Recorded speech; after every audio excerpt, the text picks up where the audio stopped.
This is a quick one, just so people that are in construction should know.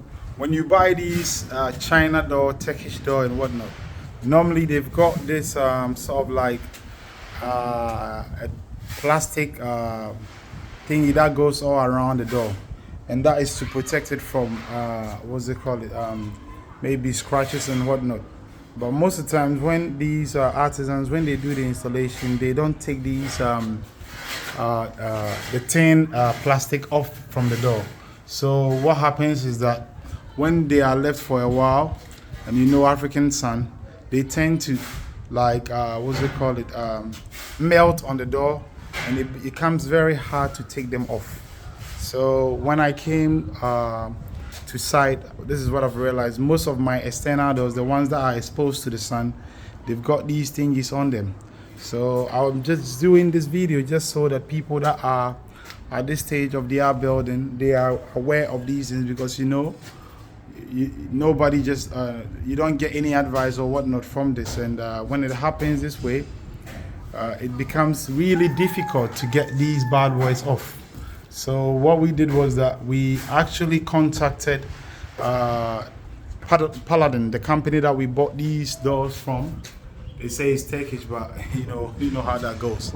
So we contacted the company, and basically they had then recommended that we speak to an artisan. And in Ghana, he was saying that if you do one of the doors by taking these thingies on, he's charging 150 Ghana cedis, which is about 10 pounds in British money. I don't know conversion with American dollar, but there is the actual installation for the door at the time even cost about 150. So to pay another 150 just so you can get these bad boys off, in my world, it doesn't make sense. So we try a couple of ideas. We use the tin, what's it called? Turpentine. But what we realized was that as we get in the thingy off, we were rather fading it in with the original color of the door. So that didn't help either. Then we spoke to a geezer that was going to give us a product for 400 cedis per liter to do the thingy. Then a friend of mine said, "Oh, why don't you try what's it called engine oil or machine oil, as they call it, machine oil basically." So I take it back, machine oil. So we put the machine oil on, and what we realize is that it's coming off quite easy. It's peeling off quite easy, if you can see, because some of these ones have been on the door for a while, so it's quite hard to get them off.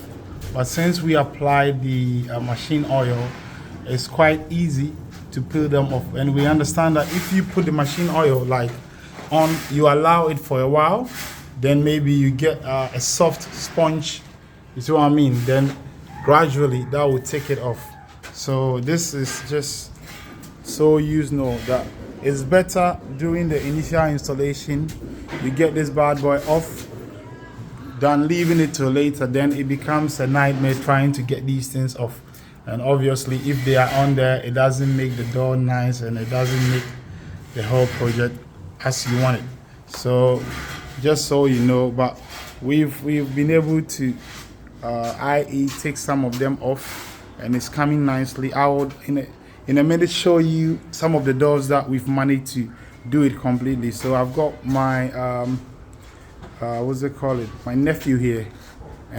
He's a big man. He's the one that been helping me at the site. So we've managed to do another one, so I will take you there so you see. But yeah, this is where we are. Yeah, so my nephew will close the one that we've managed to. So you see this one, this is how it's looking now. Before, I'll show you the before picture. It was in a very messed state, and these are the product that we use. Joshua, just show them. It's just a normal machine oil. That's what they call it. It's a lubricant oil basically, but in Ghana we call lubricant oil machine oil. So I mean, so it's just a normal lubricant oil. I think it costs about 10 cedi for a bottle, but probably if you buy it in a wholesale, maybe you might get it slightly cheaper. But this is what we've been using, and this is the results. So just so you know, you advise your artisans, whoever is installing your doors, that they should take the plastic material covering the door off. I know some people leave it on because of obviously mortar and those things sticking on it. But it's better to have the mortar paste or whatnot sticking on it, so that in future you can use like soapy water, or maybe what's they call it, you put a lot of water and it will dissolve it, than leaving it for what's they call it, the rubber to literally bind with the thing. You see what I mean? On a close look, you see. So even with this, we are not all entirely done, but it's far improved from what it was, and we have to continuously keep putting these things on. So we've got about, I believe, about 6, 7, if not 8 doors to do, but yeah, we're on the step on the right direction. So this is just a bit of an advice for people that are at this stage of their building. All right, okay.